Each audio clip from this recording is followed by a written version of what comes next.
A little over a month ago, Jack Mason came out with a watch in celebration of America's 250th anniversary. That watch sold out almost immediately, and now they are back with a standard edition. However, this one is getting a very special dial, something that they haven't done in the past. I have one hands-on, so let's take a look at the Canton from Jack Mason with a day date. So it wasn't that long ago when Jack Mason came out with a watch in celebration of the 250th anniversary of America. That was a Canton with a day date. So that was technically, I guess, the launch of the day date from Jack Mason. This is their regular model. It has a CNC dial, which the brand hasn't done in the past. The CNC guilloche dial is really dynamic. It's also a sunburst dial, and it radiates from the center out. So when you move it around, there are dark and light areas that sort of move around and play with the light. It looks really dynamic. It's a beautiful dial. You have applied indices. Those are faceted indices. They sort of look like batons, but they're a little bit faceted. And those are filled with Lume, and then the hands are also filled with Lume. This is a sports or everyday day date because you are also getting 150 meters of water resistance. You're getting a Sellita movement inside the SW240, which was the same movement used in that America anniversary edition. You get a screwed-in crown, screwed-in case back. You get to see the movement from the back. Of course, this is a Jack Mason, so you are getting a very high quality bracelet.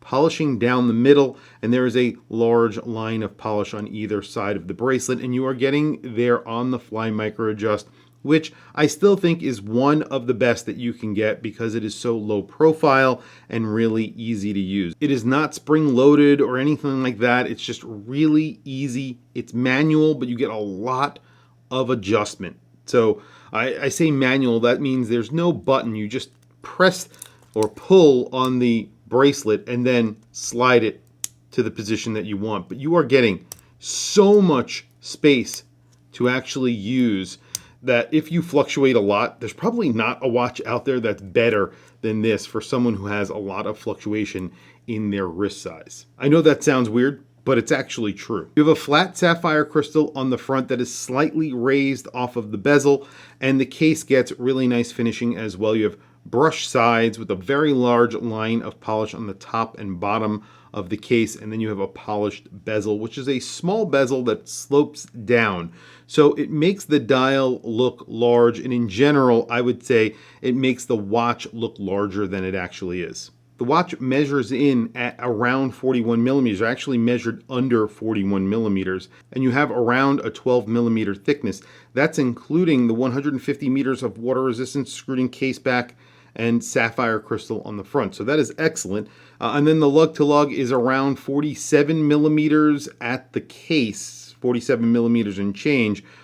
It does have female end links, but they act like male end links, and they don't fold all the way down. So it does wear maybe a little bit larger than that, somewhere in the 50 millimeter range. However, I wouldn't say it wears like that on wrist, and I'll show it to you on my 7.5 inch wrist in just a second. You get a really nice custom rotor on the SW240.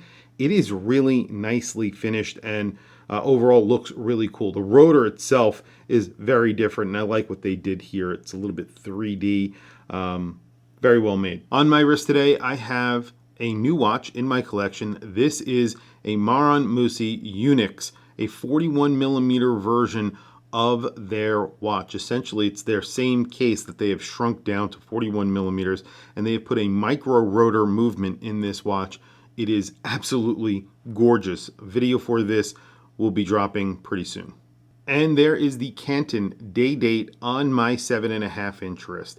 You can see that the day is up at the 12 o'clock position, taking the place of the 12 o'clock index.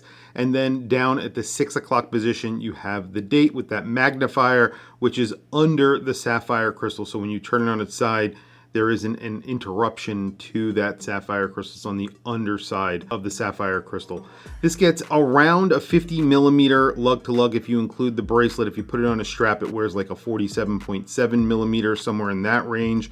And then you have an 11.9 millimeter thickness, so about 12 millimeters thick. and the case itself is about 41 millimeters. I would say it wears like a 41 millimeter in my opinion. You also get an extra hard coating on this watch, something that I should mention here because it is pretty important. This is a stainless steel watch with polished center links, so that is a welcome addition for a watch like this that's meant to be an everyday dressy sports watch. So having an extra hard coating is really good. The clasp on here is great. You have their logo on here, which I love, and like I said, very low profile. Looks great on my 7.5 inch wrist. And there you go. Lume is very good on here. There's no Lume at the 12 o'clock index, obviously, because that is the day of the week. But everything else is really nicely lumed, very liberally applied where it is lumed. You have a lume on the seconds hand, which is just a little arrow tip.